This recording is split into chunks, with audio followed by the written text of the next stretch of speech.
without any further ado, please join me in welcoming to the stage the remarkable Heather Stroud.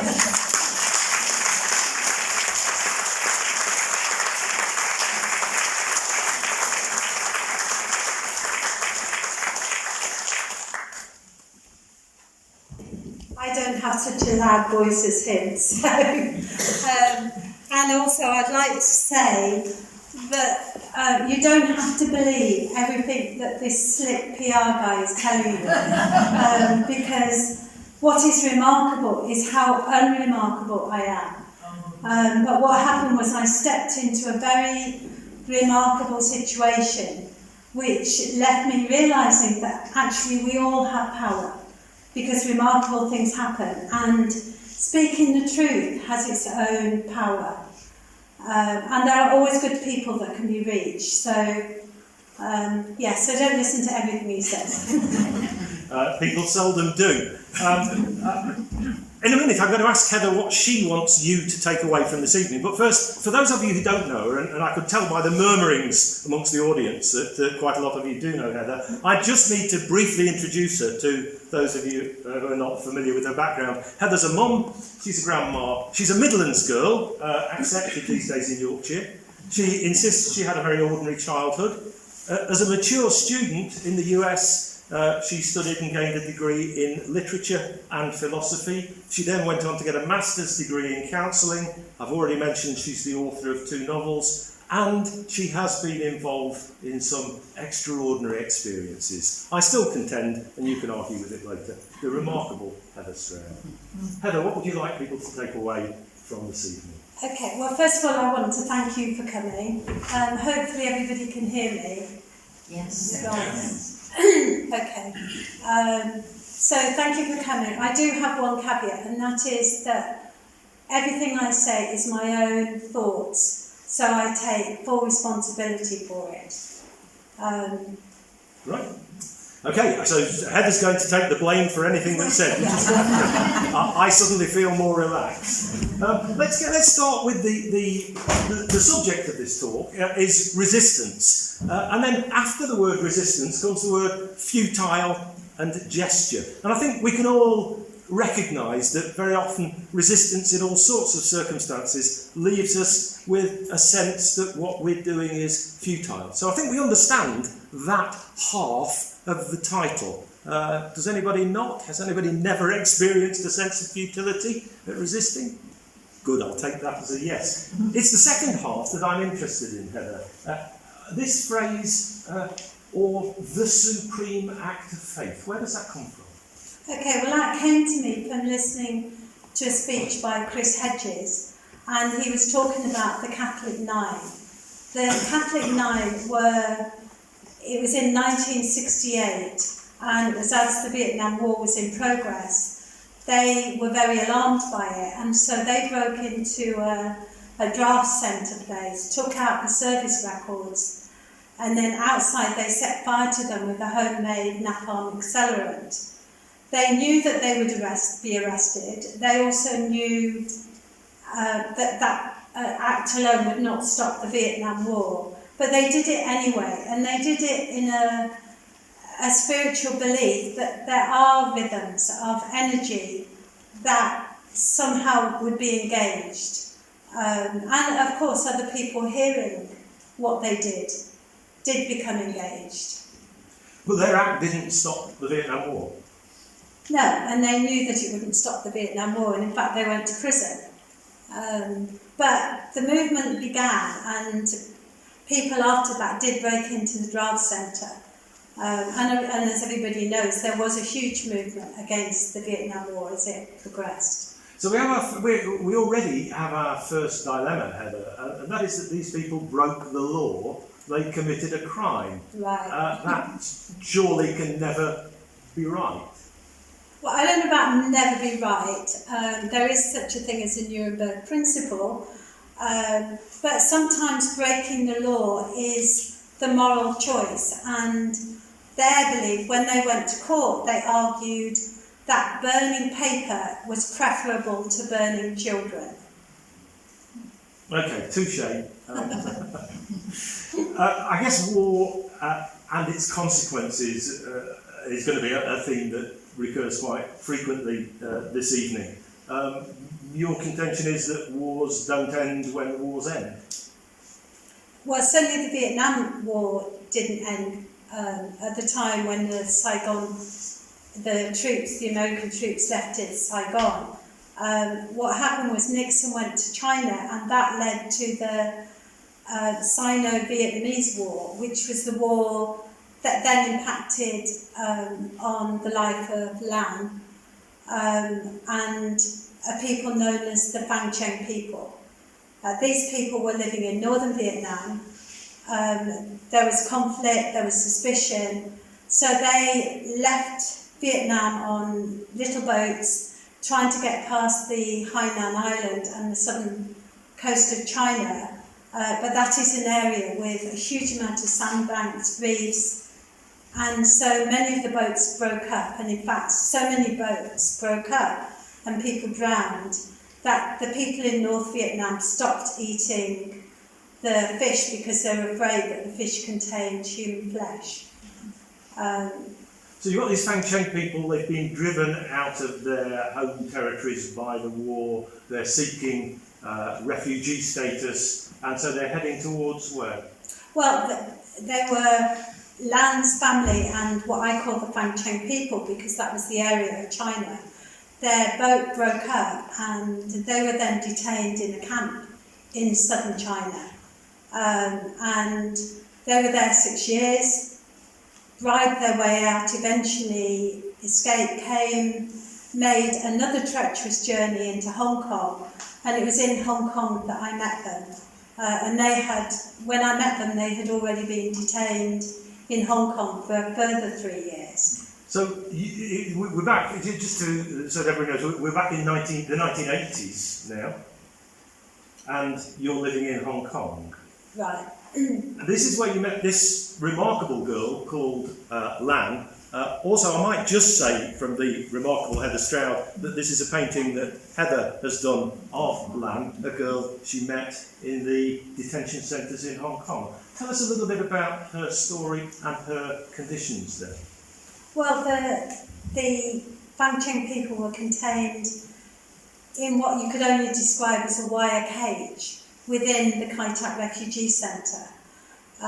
They were different than the other refugees. There were about 10,000 refugees coming into Hong Kong at that time. But because these people had come from China and had not come directly from Vietnam, then China was the port of first asylum. So it meant they had no protection under refugee law. So what this meant, they were falling through cracks. Hong Kong government was also very concerned about these people because, having come from China, well, firstly, China would not identify them and give the names of the people who'd been in the Phang Cheng camp. And secondly, China was very concerned, Hong Kong was concerned about China because they felt they might use this route as a way of infiltrating Chinese spies into the West. So most countries were very nervous about them. What were you doing in a detention camp in Hong Kong in the first place? Well, this is where I'm saying I'm not remarkable. I went in to that camp as much out of curiosity as anything else. I also had this idea that maybe I could write a children's story. And as part of that process, I met with Lan. She was 17 at the time, and she slowly started telling me her story, which I documented. Well, it was clearly not a child's story. I mean, this was a story of death, of near drowning, or drowning in some cases for some people, starvation, dehydration, and hopeless captivity by the sounds of and things. Years of detainment. Yeah. Lan was 8 when she left Vietnam, and she was 17 when I met her, and actually approaching 18, so it was close to 10 years of detention. So of a child's life. So that you spot that her story is a big story and perhaps it needs telling. What do you do next? Well, it wasn't just the telling, it was like, how are they going to get out of this cage? So Lan and I talked about it. I talked with her family, and I then approached a journalist who I smuggled into the camp, and he took remarkable photographs.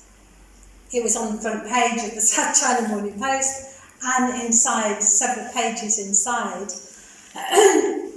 So that came out.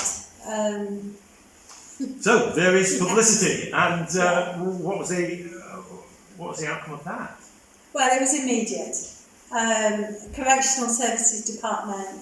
I was banned from the camp, and in fact, I think all visitors were banned. The Fangcheng people were told that their situation was going to become worse. The community turned on Lan. They were angry with me because they were afraid.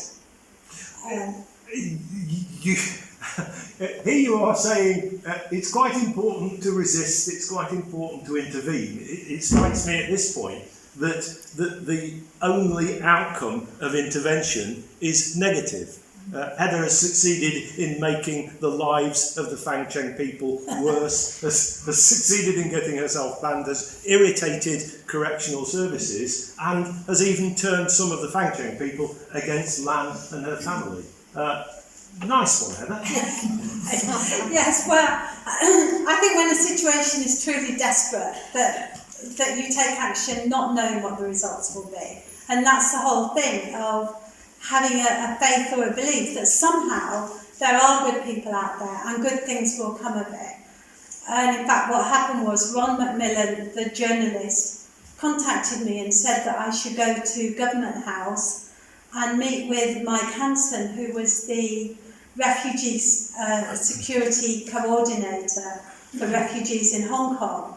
And I was to go there 9 o'clock and meet with Mike as he arrived at the office. So that's exactly what I did. And we talked. He wrote a fax while I was there, which he sent. And the fax was that I should be given free and regular access to the camp because of the close relationship I had with this community. So I was back in the camp.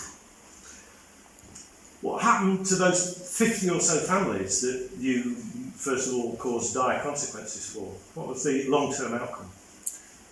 I was approached, and this may have been contrived, I don't know. I mean, when I look back on it, it's quite remarkable. But I was approached by somebody who told me that a Norwegian delegation were coming to Hong Kong and that I should write to the Norwegian Prime Minister and request that he take all of the families to live in Norway, thereby bypassing refugee law.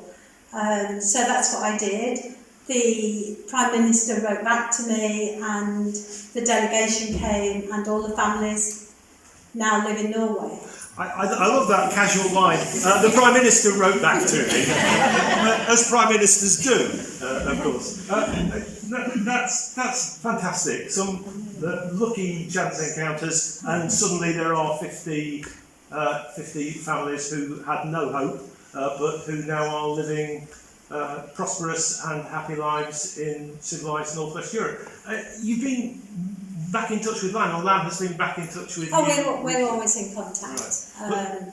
And there was a particular occasion last year when she had cause to perhaps repay the compliment. Yes, I did let Lan know that I was going to court, and it occurred to me that maybe having letters supporting the fact that I was a good person, not a bad person, might help. So Lan wrote a letter and described what happened to her. She described the incident with the magazine and wrote supporting me. So yeah, that felt very good because it's a balance of people helping each other. Smashing. End of episode 1, really, and I think an interesting little story about perseverance and intervention against the odds. You didn't stop there, though. You've been to Vietnam lots of times, but in 1990 you went for the first time. Well, I went because at that time the trade embargo was still in existence, and Vietnam had just opened itself up to taking tourists, although they were very nervous about it. But I went thinking, right, I will write this story, but it will be a novel, not a child's story. So I met with families of the Fangcheng people. Some of the families were in Saigon, even though they had, they did actually travel up with me to Hanoi.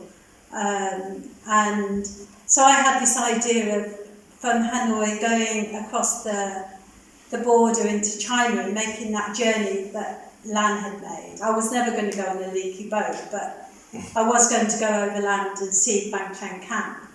As it was, you weren't allowed to do that. In fact, at the time, if you flew into Saigon, you were supposed to stay there, or if you flew to Hanoi, you were supposed to stay there.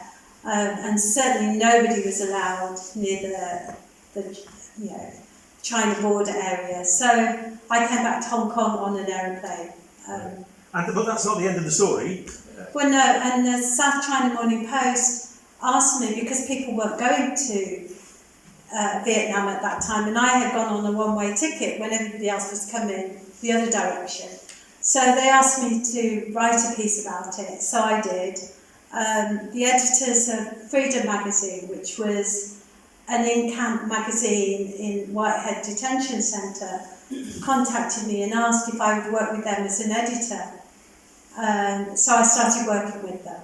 So that's a magazine put together by refugees in the camp as a kind of internal newsletter to share ideas, but it had a broader readership than that, perhaps.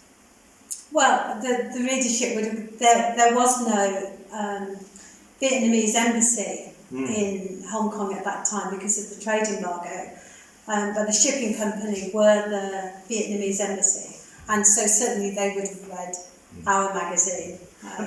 And of course, life in the camp for these people was no better, I guess, than life had been for Lan and her family. But using the term resistance in its broadest sense, you encountered remarkable experiences of resistance. Yeah, it was amazing working in the camp because, in fact, we loved, given the desperate situation. And one particular incident was I was driving to Whitehead Detention Centre and the storm started and all the electricity went out. So I drove through Sha Tin area where, all in blackness because it was daytime, but it had become very dark. I went through the 2 guard posts, went to Section 1 in Whitehead, went through the guard post, went upstairs to our editorial office. I opened the door, lights, music blaring, computers buzzing, and it was like, how come everybody in Sha Tin's got no electricity, but you've got electricity?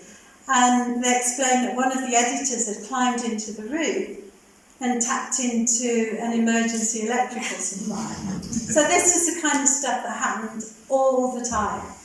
And if they wanted a cup of tea, the way and this happened all over the camp. So the way to make a cup of tea would be to connect a wire to the overhead lighting, which Correctional Services controlled.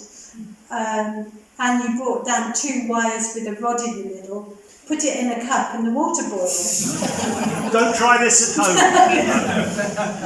No, so I must admit I kept well away from that one, but I did have good cups of tea. And the food as well. And the food was excellent because Correctional Services Department again supplied food in plastic bins, so rice, some vegetable and some meat. That was very, very bland. So visitors to the camp, volunteers, smuggled in food and spices, and the Vietnamese made their own cooking stoves, which wasn't allowed, but it happened. So, excellent. Yeah, just another indication of the kind of indomitability of the human spirit when faced with adversity. And I guess we talk about proactive resistance. There are people for whom resistance simply has to be a way of life in order to survive and retain their humanity. Now, I want you to introduce another character here. I guess if people were to try and guess who would be the most unlikely character now to enter into this story, I'll name Paul Simon, not the singer, but a US Senator from Illinois. A US Senator from Illinois, as happens, of course, in everyday life. Tell us about your meeting. So there's a lead up to that. Because I'd helped the Fangcheng people of Land's community, there were other Fangcheng people who came in direct. They had been in Fangcheng camp, being pushed back across the border by China. Vietnam had been very concerned about these people because, again, the China connection. Anyway, they had escaped from Hong Kong. They'd escaped from Vietnam, come to Hong Kong. So they were asylum seekers and came under refugee law because Hong Kong was the port of first asylum. So these people contacted me and they wanted me to do what I did for Lan. So we had an agreement that I would document their case histories and they could use that when they went through immigration. So I should say that in the camp they had a saying that if you failed at immigration you got 1 chicken wing, if you failed at the review board you got 2 chicken wings, and if you had 2 chicken wings then the only place you fly is back to Vietnam. So this was the agreement. I was sitting with the Fangcheng people in one of the sections when Correctional Services Department walked past and they had this clearly very important visitor. And as he went past, and I should describe it, the camp, people lived in like little boxes. It was like a wooden platform and you couldn't actually sit up straight because it was so low. So I'm sitting in one of the little boxes with this group and the senator walked past and stopped. And so he started talking to us. And I had to say that Correctional Services Department were not happy. But short of pushing him, he wasn't going to move. So we entered into a conversation and he asked if those people had a job, would they go back to Vietnam? So I was explaining, no, they wouldn't go back because they didn't leave Vietnam because they didn't have a job. So we had that conversation and he moved on. I went home and I thought, what can I do with that? So I called a journalist and I said, do you know what hotel Paul Simon is staying in? And he said, no, he didn't, but he knew he was leaving in the morning. But he told me, when you call the hotel, call around the hotels, but don't say, do you have a guest, Paul Simon? Just say, can I speak to Paul Simon? So I called the Hilton Hotel, first hotel I called, and said, can I speak to Paul Simon, please? He said, oh, I'm putting you through. So suddenly I'm having to think, okay, what was I going to say? I reminded him that we met in the camp and I informed him that I had documented their case histories. So he said, well, he was going out to an official dinner, leaving in the morning, but if I took the documents to the hotel, he promised that he would read them. So that's what I did. And he did read them.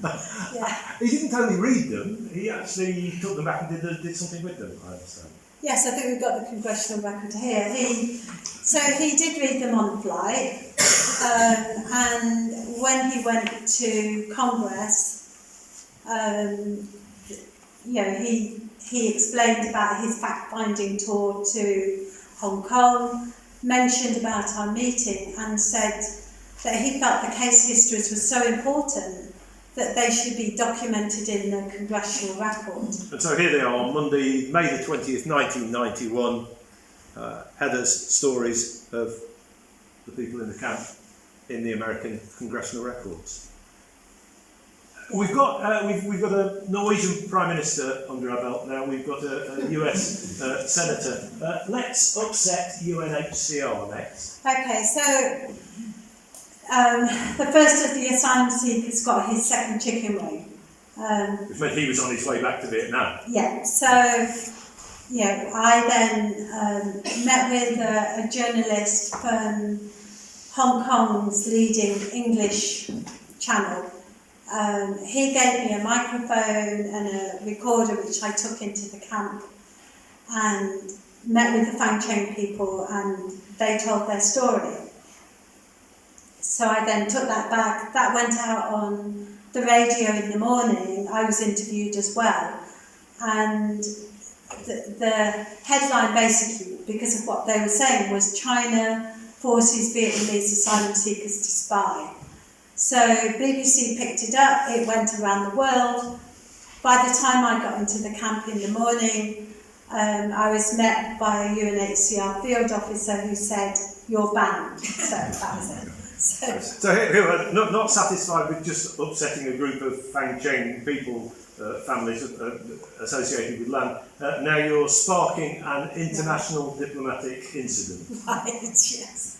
Yeah, so anyway, so the newspaper took it up, and it was, for a week, it was every day, what UNHCR said. I was accused of breach of confidentiality, even though I didn't actually tell their stories.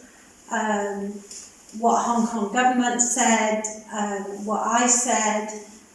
The newspaper wrote an editorial saying when to remain silent, when to speak out. So, and they came down on your side. Yeah, definitely. And asked me to write something, so I wrote a piece as well. And it was a difficult week. I mean, I did not like the overwhelming attention. But then I read that Hong Kong government had, so they wrote in the paper that they explicitly said they were not going to ban me from the camp. So UNHCR banned me, Hong Kong government didn't ban me. So I thought, well, okay. So I went back into the camp. UNHCR field officer met me and said, "You're banned." We called over Francis Che, who was head of the Correctional Services Department. So I said, "Well, am I banned?" And he said, No. The government have said they've gone out of their way not to ban you. Now, to this day, I don't know if Hong Kong government wanted me banned, but didn't want to take the blame for it and wanted it to fall on UNHCR's shoulders. So I stayed, and in fact, over time became like a spokesperson for the asylum seekers. What happened briefly to that group of asylum seekers then? Well, Hong Kong government. So I used to negotiate with Hong Kong government over what was going on in the camp and so forth, and they instructed UNHCR to use their mandate. So UNHCR has a mandate, so if asylum seekers have failed immigration, the review board, which is under Hong Kong government, UNHCR can step in and give them refugee status. So because they had gone through this process, Hong Kong government wrote a letter, in fact they wrote the letter when I was there, to UNHCR instructing them that they should use their mandate to give these people refugee status. The second lot of Fang Cheng people went to various places around the world. Another tremendous outcome, and again, I think the thing that interests me about this when I hear this story is that Heather's not been operating as part of an organised group. She's not part of any registered charity. She's not there with an international grouping of people fighting for refugees. She's an individual going into dramatic situations and coming out with results. And I don't know about anybody else, but I find that really quite inspiring, and so I will use the phrase again, remarkable, and I'll take the flak from Heather later. We've got to move on because we are drifting a little on time, and I really want to hand over to you to do some talking too. But we need very quickly, ever so quickly, Heather, to nip to Vietnam and your trip. Again, not as part of a group, but with a Vietnamese lawyer. Right, so I end up in Vietnam with a lawyer. And our aim is to check up on people, asylum seekers who were forcibly returned back to Vietnam. So in the south we met with the family of somebody who had been detained in Vietnam.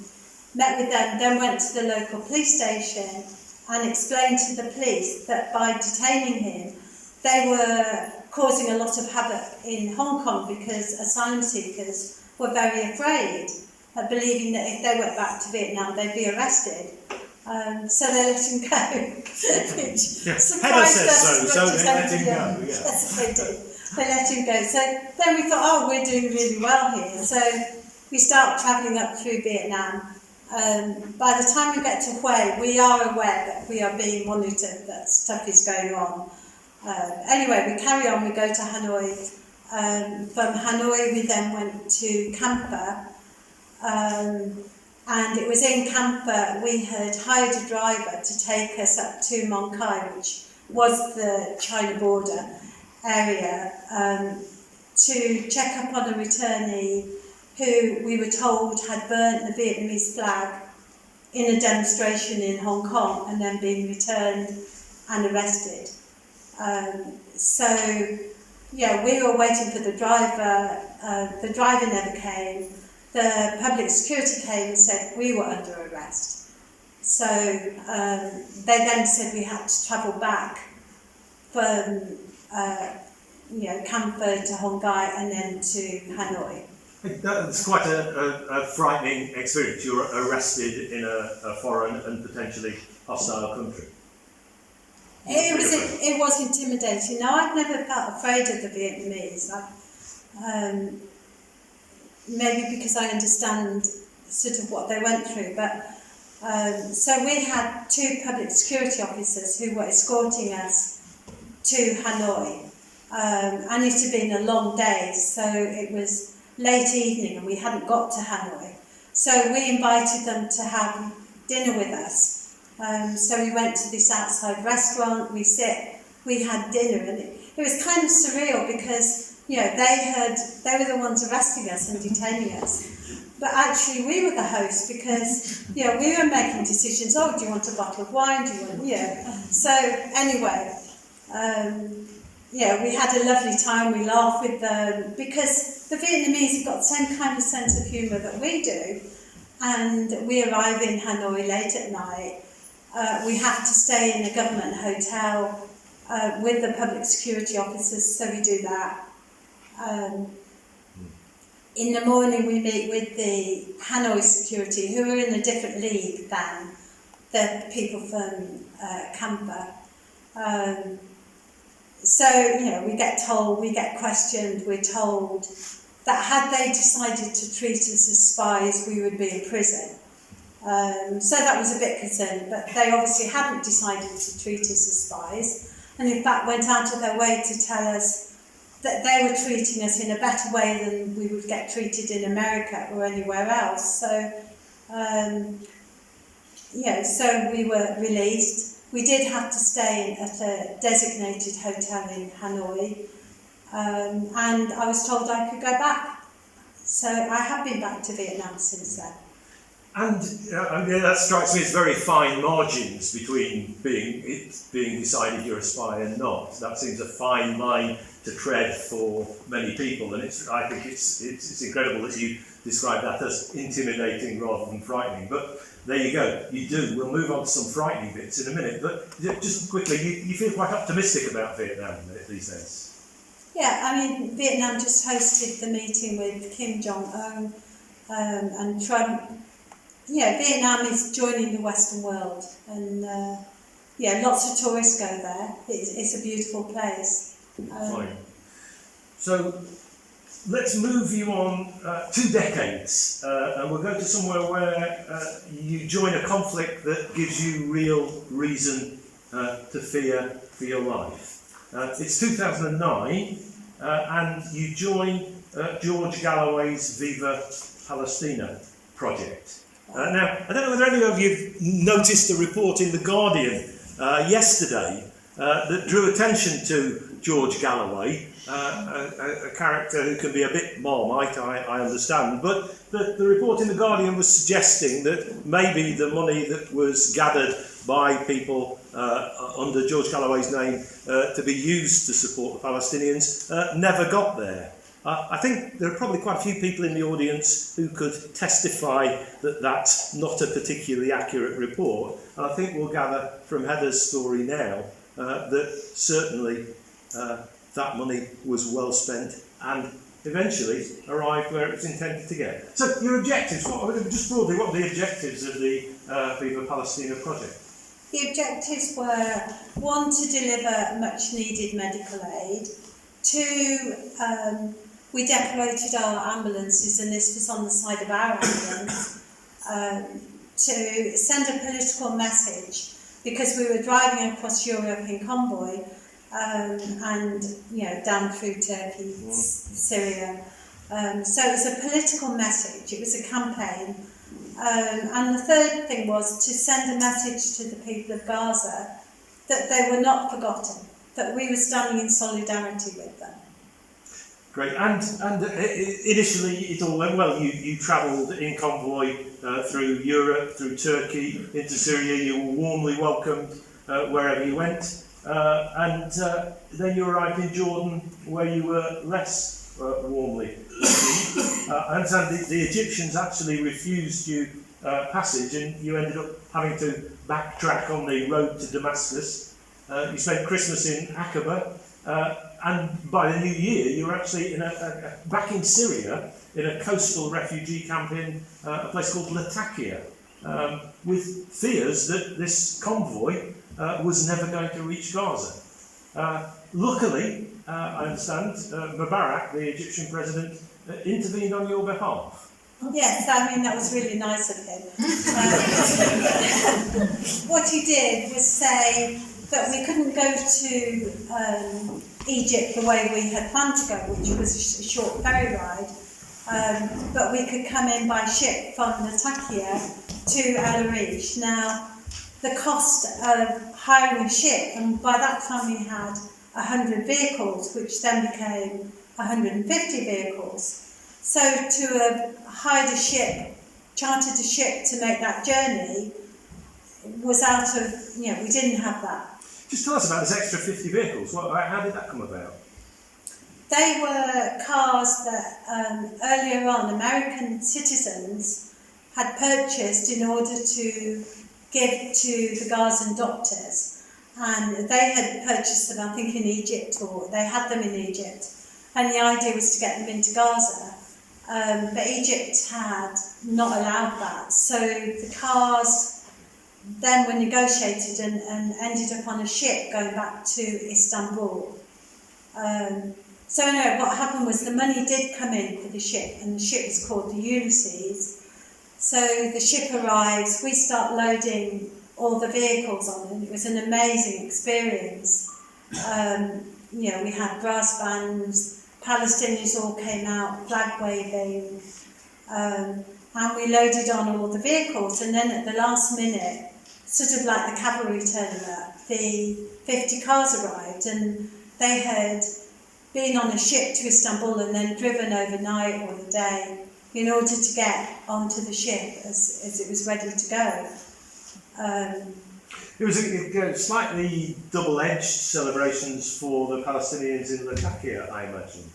It was. I mean, we'd been living with these people for a while, and most of them were from the Gazan area. They were not allowed to go back. So we were very privileged, and we were aware of that we were allowed, or we believed we were allowed, to go to Gaza. So yes, it was kind of a bittersweet experience. Yeah. But here, your problem solved. You've got a ship. All the cars and the vehicles are going to go by sea to their destination. I understand it's a cargo ship, so you couldn't go on that. So you were on a series of aeroplanes that would take you in there to be reunited with the vehicles and hand them over. Fantastic, job done, easy. Yeah, yes, well, one might think so. So anyway, we were, our York group and Bradford people and some Jordanian doctors and Turks were on the first aeroplane. There were going to be 4 relay flights. So, I should add that the night before we flew, that many people became sick, and I was one of those that became sick. So I'd spent the night vomiting, so I was pretty exhausted by the next day. Anyway, we go on the aeroplane, we arrive in El Arish. As we're on the tarmac, the Egyptians are taking our temperature, so... But they were obviously aware that there was sickness. Anyway, we arrive in the terminal, they take our passports, and then the day because we'd set off in the morning, the day wears on, we're now in the middle of the night and we're still in this terminal. There is only us, the other flights haven't come. It's a miserable place because it's tile floor, metal chairs, I'm feeling terrible. And I'd say we have the Turks with us who are a little bit more into protest than probably where we were coming from. So anyway, it was decided to have a protest, and so there was banging of everything that you could get hold of, and I think there was an X-ray machine, others will correct me on this, but the Turks threatened that they would wreck the X-ray machine if we were not allowed to get our passports and to go to Gaza. And I think at that point that the Egyptians intended deporting us. So without the protest, we may well have been deported because they'd stamped entry visas and put exit visas on top. But you did get out and you were reunited with your vehicles and you were in a compound happily reunited. Yeah, so it looks all good. We did get out, we ended up back with our vehicles, the other people come in. We heard that the aeroplane that had delivered us when it had left had an engine failure, made an emergency landing in Damascus and presumably was repaired, and then the relay started again. So we're all in El Arish in the customs compound. There's a little bit of beach, we can make cups of tea. So it was a great day. It was a really optimistic time. We had our evening meal, shared it with some people around us, and then we're told there's going to be a protest because Mubarak had said that all 4x4s, we had a fire engine, the trucks, Jordanian trucks had come with us, and the 50 cars couldn't go into Gaza. But what was really worse was the 50 cars were to be given to Israel. So that sounds to me a little bit like provocation, but I may be wrong. Yeah, so anyway, so we have a protest. People are sitting outside, there are big iron gates, so people are sitting outside the gates, praying, singing. By that time I was still pretty exhausted, so I went back to my ambulance, lay on the stretcher thinking if I could just go to sleep. And there was this horrendous roaring noise, and the sky just went orange. It was like nothing I have ever seen. My companions were with me. We went outside to see what had happened, and what they call the Baltages, who are hired thugs, were hiding behind the military and had thrown rocks at the protesters. And then they'd fired the sand into the compound and over everybody. So it was panic. People were trying to climb over the gates. Many people were injured. So what happened, there was like a lull where the injured were being treated. We had some Egyptians with us who were also injured. We had Jordanian doctors with us. We had ambulances with bandages, with all sorts of medical things. So the injured are being treated. In fact, we wheeled back an Egyptian to the gate and handed him over. The Turkish nationals with us lifted up, it was huge iron gates, as big as this, lifted the two gates off and then parked two of their trucks in the space so that we had control of the gates. Well, as the evening wore on, the military built up. They had shields, there were guns. There was a tank in front of the Turkish trucks. And then it was pointed out that we had a naval ship come behind us with guns pointing at us. So it was kind of a desperate situation. We're going into the night. Many people decided to stay together and sleep in the mosque because there was a mosque in the compound. I went and looked at the mosque and thought it was too crowded, and I was still desperate for sleep, so went back to our vehicle. My two travel companions joined, and I think nobody actually slept that night. How on earth does a situation that's escalated to that degree resolve itself without bloodshed? You must have feared for your life. Well, they did say we'd taken hostages, which was the worrying part, because that provided an excuse to attack us, and certainly the military build-up was huge. What happened was Bülent, who was the leader of the Turkish group, went out and negotiated with them. It's likely, he said, and he no doubt spoken to his government, that the Turkish government would have militarily responded if we were attacked. I should also say that during that siege, that Palestinians were aware of what happened, and so they gathered at the Rafah border. An Egyptian was killed and a Palestinian was shot in the legs. So it's kind of a reminder that in that part of the world, conflict is quite serious. So the Turkish government, you suspect, got involved in the discussions. There were UK citizens there. Presumably, the UK government stepped in the same sort of way. I know there are people here now. Okay, Somebody's awake in the audience. This is laughing. Yeah, so the UK government said, we told you not to go, you're on your own. So that's it. That's it. Yeah.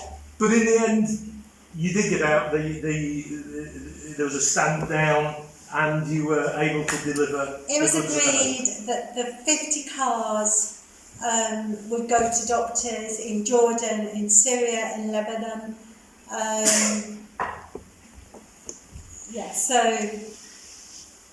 So we agreed, and the 4x4s didn't go in. But when you got there, you were warmly received. We had carnation flowers thrown at us as we went in, so it was worth it. It was a lovely experience. Okay, if there was anybody from The Guardian here, we'd just ask them to take that little anecdote on board. We can't leave the Middle East without letting Heather just speak briefly about the politics there and the notion of labelling. If you remember, I mentioned in my introduction the issue of giving people labels in order to diminish the impact that they can have in onward discussion. It's labels and disinformation, and this disinformation is what leads to war. For a country to go to war, they need an excuse, so they come up with something as to why they go in. Hamas, right now the Gazan people are in a great march they're walking to the wall, so they're defenceless. The Western press and governments have said that Hamas is behind the Great March of Return, whereas in fact this is a grassroots movement. So they're taking credit away from the people. They're also delegitimising the elected government of Palestine, which is Hamas. Now the same thing is happening in Lebanon, because Hezbollah are part of the Lebanese government. Now Hezbollah have a political wing and they have the resistance, the military wing. And the military wing has been fighting ISIS, who I would say very clearly are a terrorist group. They've been fighting ISIS in Syria and in Lebanon. They've also, they are in the Golan Heights, which is an area that Trump has, in his wisdom, just given to Israel, even though that's totally illegal. So I think there's a lot of politics behind the timing of why Hezbollah has been prescribed as a terrorist organisation. It's a very delicate situation in a sectarian country. It is. I mean, anyone who knows Lebanon knows that this is, there are different factions. You've got Shia, Sunni, Christian Phalange, and Orthodox Christian. So the government is a delicate balance representing all of these groups. So, and Lebanon has known civil war. Also, Hezbollah formed after the 1982 massacre of Sabra Shatila, and has been invaded by Israel on many occasions, the latest being 2006, that most of you will remember. So to prescribe Hezbollah as a terrorist organisation at this time is very, very concerning. And that's our government that have done that. Great. I'm going to stop you there, because that's something that we can come back to and chat about more together if you wish. But we do just need to get back to Ryedale in beautifully democratic UK, where, yes, of course there might sometimes need to be resistance, but it's on a different scale, surely. In Ryedale, if you have a problem with British democracy, you simply approach your MP, tell him the problem, and he resolves it for you. Is that how it is? Yeah, well, I think everybody here knows that's how it is, right? What I would say is this whole idea of labelling, that if you go to the Middle East or the Far East, the labels don't work because people know the truth. People are very aware, very savvy. Whereas here, I think in a sense the labels are more powerful because people are concerned about them. We're a conservative community where, nobody wants to be labelled. We were labelled Factory Ryedale as NIMBY. We were labelled as Travelling Circus, which was because Lancashire and Yorkshire helped each other, which one would think is a good thing, but that made us a travelling circus. We've also been labelled as domestic extremists. And people are afraid of that. If you support Palestine, you're anti-Semitic, so people are afraid of that. Or if you say something that sounds a bit different, you're a conspiracy theorist. So those labels are powerful, and they're powerful even beyond what we're willing to say, because people actually absorb them, and so don't question what is going on. Okay, and finally, you change yourself to a gate. These are nothing like props on stages though. These are the actual chains with which Heather chained herself to a gate at Kirby and Misterton. You were chaining yourself in association with fracking, but not exclusively about fracking. No, because fracking is indicative of the relationship that our government has with the big corporations, and it takes away our democracy. So really, I wanted to make a point of reclaiming democracy and saying democracy is in chains.